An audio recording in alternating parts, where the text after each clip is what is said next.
Imagine a fortress in the sky, a flying command center capable of withstanding the unthinkable. This isn't science fiction. This is the E-4B Nightwatch, better known as the Doomsday Plane. For decades, it's been America's ultimate insurance policy, designed to keep the government running even in the worst-case scenario. But what really goes on inside this airborne fortress? Let's peel back the layers and explore one of the most secretive and powerful aircraft ever built. The E-4B is a heavily modified Boeing 747, but don't let its commercial origins fool you. This plane is a beast. It's hardened against the electromagnetic pulse from a nuclear detonation, something that would fry the electronics of any normal aircraft. Its skin is shielded, its windows have special wire mesh, and its systems are a fascinating mix of old and new.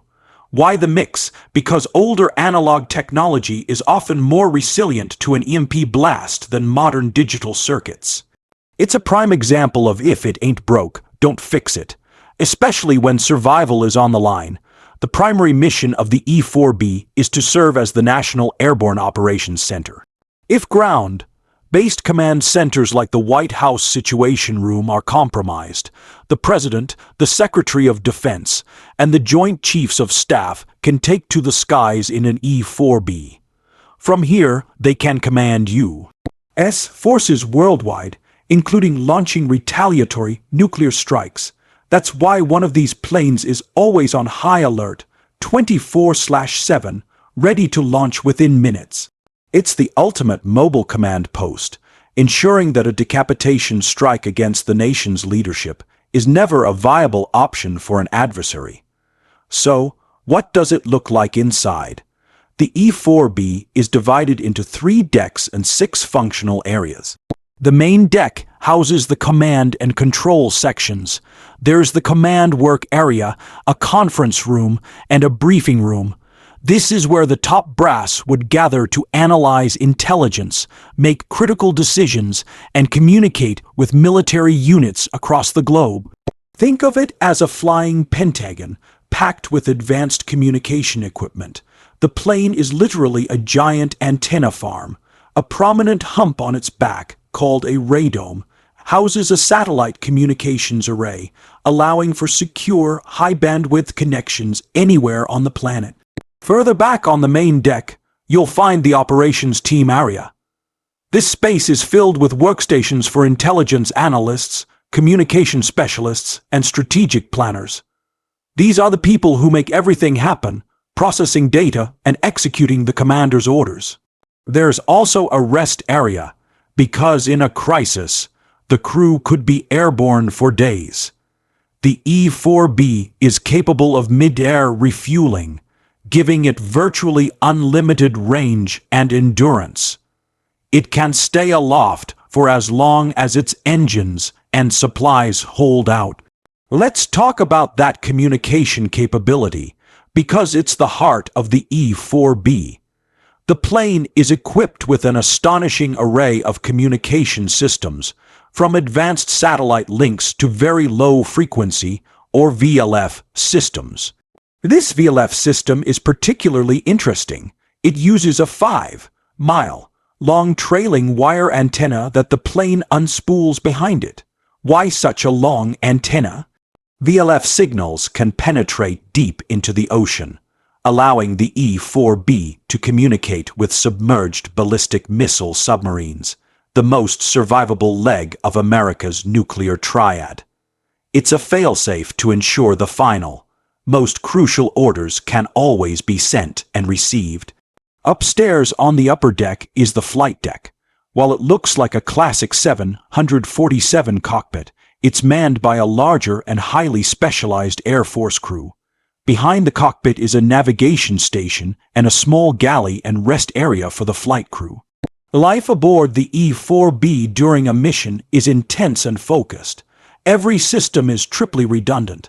There are backup generators, backup communication links, and backup life support. The plane even has its own environmental control systems designed to filter out nuclear, biological, and chemical contaminants from the air. It's a self-contained ark. The lower deck is dedicated to maintenance, storage, and more technical equipment. This is where you'll find the massive air conditioning units needed to cool the acres of electronics, as well as the machinery for the trailing wire antenna. It's the engine room that keeps the fortress running. The entire aircraft is a marvel of engineering, designed with one purpose in mind: continuity of government. The cost of maintaining such a fleet is immense. There are 4 E-4Bs in the U.S. Air Force, and keeping them mission ready is a multi-billion-dollar enterprise. But for the strategists at the Pentagon, the price is worth it. The mere existence of the Doomsday Plane is a powerful deterrent. It sends a clear message to any potential enemy. No matter what you throw at us, the chain of command will survive, and we will be able to respond. However, the E-4B is getting old. These 747s were built in the 1970s. While they've been constantly upgraded, their airframes are aging. The Air Force has already started the process of finding a replacement. The new program, called the Survivable Airborne Operations Center, aims to deliver a next-generation Doomsday Plane by the 2030. The replacement will likely be based on a more fuel-efficient commercial jet, but it will need to incorporate all the hardened features and advanced communication technologies of the E-4B, and then some. The legacy of the E-4B Nightwatch is a testament to the chilling logic of Cold War strategy. It's a flying relic of a time when the world stood on the brink, yet it remains just as relevant today in an era of renewed geopolitical competition. It represents the ultimate backup plan, a symbol of resilience and the unwavering resolve to maintain command and control under the most extreme circumstances imaginable. It's more than just an aircraft. It's America's airborne fortress, a guardian in the sky, always watching, always ready. Thank you for joining us on this look inside the incredible E-4B.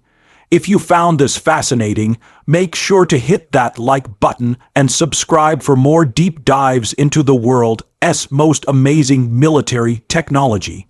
See you next time.